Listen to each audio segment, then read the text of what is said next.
Ariel a fait de la Kabbalah, et toi ?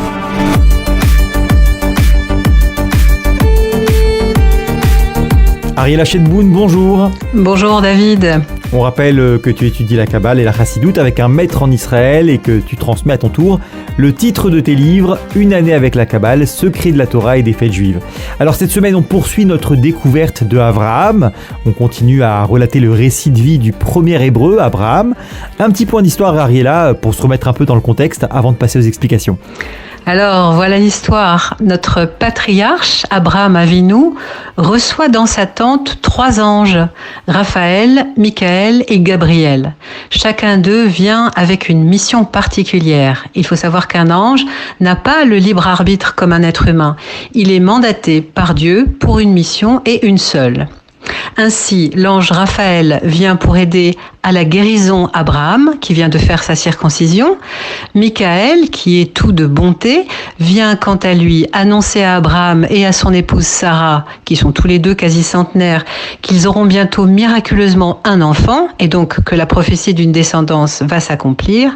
Et le troisième, c'est l'ange Gabriel, qui incarne la rigueur en ce monde, vient pour sa part annoncer à Abraham la destruction de Sodome et de 4 autres villes dans son territoire. Alors très bien, 3 anges, Raphaël pour la guérison, Michaël pour la bonté et Gabriel pour la rigueur, invités sous la tente de Abraham. Et Abraham, que fait-il ? Abraham, que fait-il ? Il s'empresse d'accueillir ses hôtes éminents et demande à son épouse de préparer un repas. Mais au fait, les anges ne mangent pas, tout le monde sait cela. Alors, qu'en est-il ? Eh bien, pour certains sages, les anges font semblant de manger respectueusement afin de ne pas s'écarter des coutumes locales. Quelle délicatesse! Ce sont là bien les sentiments de notre Torah dans les fondements de sa moralité.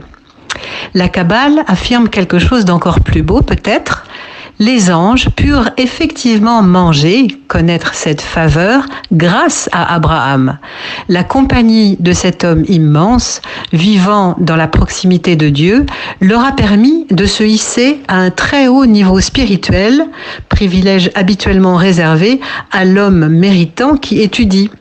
Ainsi, Abraham a élevé les anges jusqu'à la capacité humaine de se nourrir de la matière. Nous reviendrons peut-être une autre fois sur cette notion. Alors voyons maintenant, Ariela, la manière dont la Chassidoute explique cette paracha. Comme chaque semaine, on pose la question de savoir comment la Chassidoute appelle-t-elle cette section de la Torah ?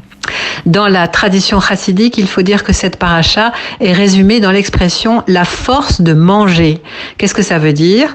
Ça renvoie à l'idée que manger, c'est intégrer quelque chose d'extérieur à soi pour se l'approprier intimement, pour nous nourrir physiquement, mentalement et spirituellement.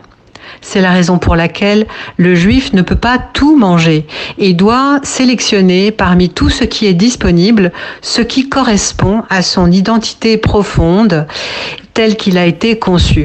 Oui, parce que la nourriture terrestre, le ma'achal, a une racine céleste plus élevée que l'homme. On dit en effet que la nourriture provient du monde antérieur à celui de la création de l'homme.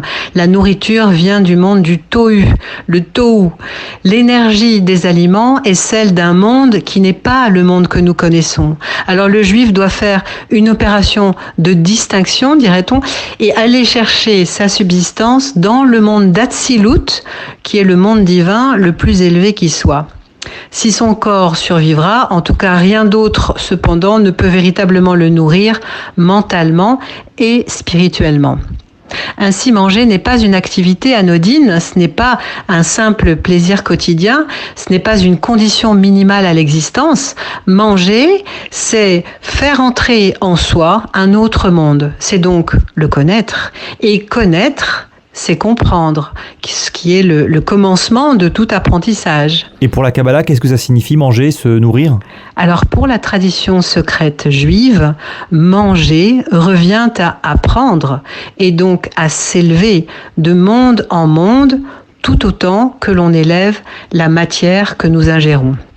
Et on va dire quelle matière ? Disons simplement ici que le monde est toujours composé de 4 éléments, la terre, l'eau, l'air et le feu, à des dosages différents.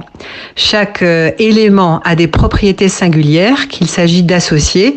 Ainsi, pour rester sur le plan de la nourriture de l'homme, on va dire, et du juif en particulier, il s'agira de combiner au mieux, parmi tout ce qui nous est hautement recommandé, il faudra combiner le feu qui représente le chaud, le piquant, avec le froid qui est l'eau, les végétaux, la terre, ce sont les minéraux, les oligo-éléments, l'air, les protéines d'origine animale, et ainsi le liquide et le solide, le sucré et le salé, le cru et le cuit, etc., pour une vitalité physique, mentale et spirituelle maximale. Bon, après ça, je vais vous souhaiter un bon appétit et Shabbat Shalom.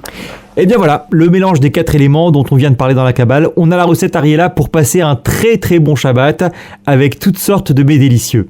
Merci beaucoup, Shabbat Shalom. Je rappelle le titre de tes livres à Ariella Shedboun, Une année avec la Kabbale, secret de la Torah et des fêtes juives. C'est en vente sur Amazon. Ariella fait de la Kabbalah et toi, à la semaine prochaine.